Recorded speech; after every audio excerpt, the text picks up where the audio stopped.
Comme nous vous l'avions promis, selon que nous allons commencer à nous entretenir avec vous, nous voulons lire ensemble avec vous dans le livre de Jean chapitre 14, le verset 1er, qui dit ceci: que votre cœur ne se trouble point. Croyez en Dieu, croyez en moi. Bien-aimés, nous sommes dans un monde où tout semble être déçu, dessous, où l'homme ne sait pas réellement où mettre la tête. Beaucoup de cœurs sont troublés.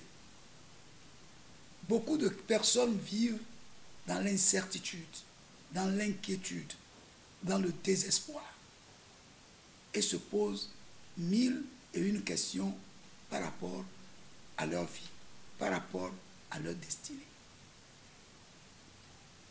Mais le Seigneur Jésus-Christ, dans ce passage que nous venons de lire, nous demande de ne pas permettre à ce que nos cœurs soient troublés, de croire en Dieu et de croire en lui. Et c'est justement là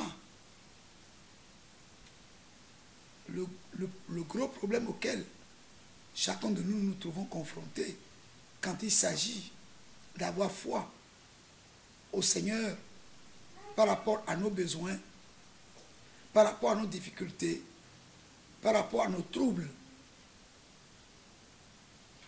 C'est vrai que la plupart de ceux qui lisent la parole de Dieu, qui vont dans des églises écouter la parole de Dieu, croient souvent avoir la foi.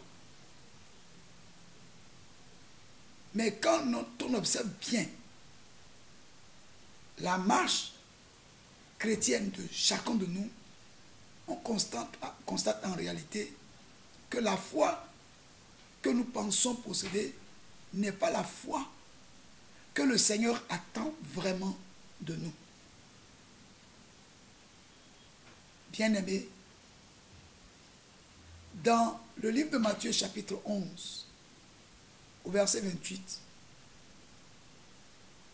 Jésus nous a dit: venez à moi, vous tous qui êtes fatigués et chargés, et je vous donnerai le repos. Il a bien précisé: vous tous qui êtes fatigués et chargés.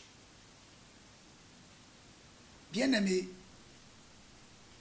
on peut être chargé sans être fatigué.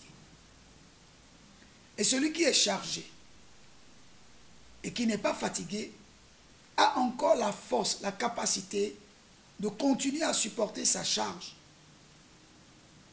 et ne peut en aucun cas demander du secours parce qu'il sent en lui encore la capacité de supporter le poids de sa charge.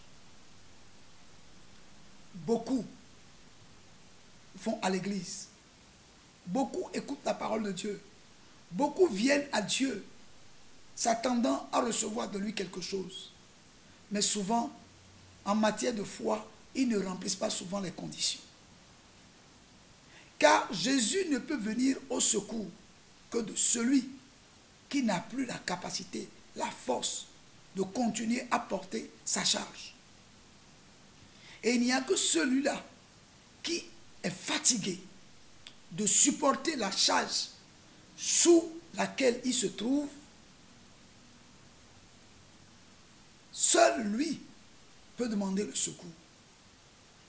Et nous avons beaucoup de personnes qui viennent à l'église, qui prient, qui invoquent le Seigneur, mais n'arrivent jamais à déposer leur fardeau parce qu'en réalité, ils ne sentent pas le besoin réel de déposer leur fardeau. Bien-aimés, oui, nous pouvons prier, nous pouvons jeûner, nous pouvons demander.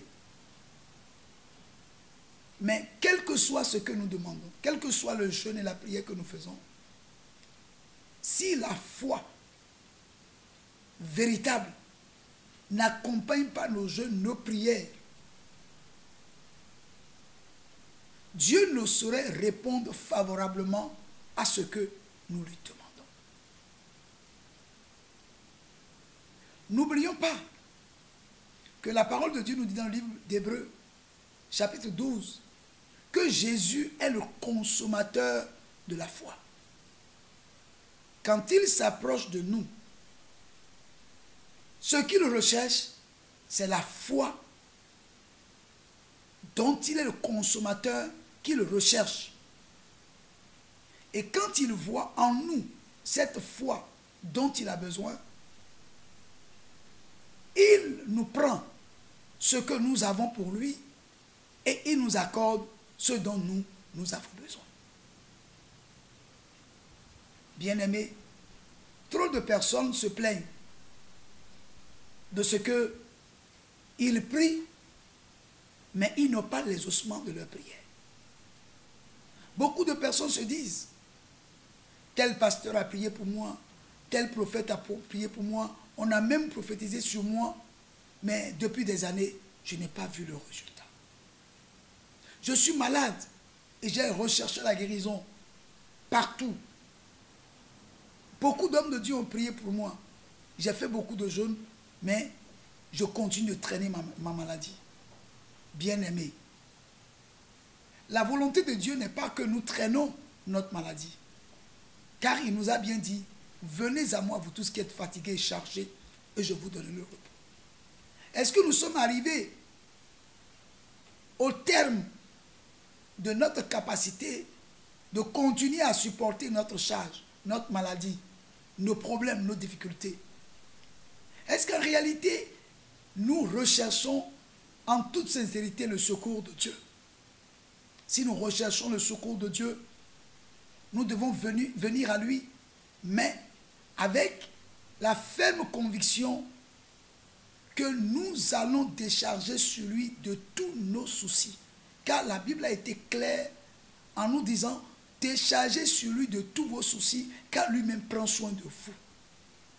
Bien-aimés, il est temps que nous retournons à la foi fondamentale. Celle que nous a léguée nos patriarches, les apôtres, qui ont été la colonne de l'Église et qui nous ont amenés à comprendre que, en réalité, quand on marche avec le Seigneur et qu'on croit réellement en lui, que plus rien ne saurait nous être impossible. Bien-aimés, je voudrais vous dire simplement que nous allons aller pas à pas pour que nous puissions atteindre la profondeur de ce message que le Seigneur nous a mis à cœur de partager avec vous. Je voudrais vous souhaiter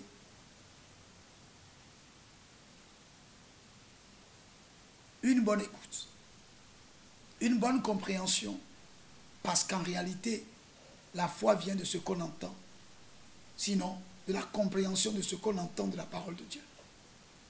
Soyez bénis et à très bientôt.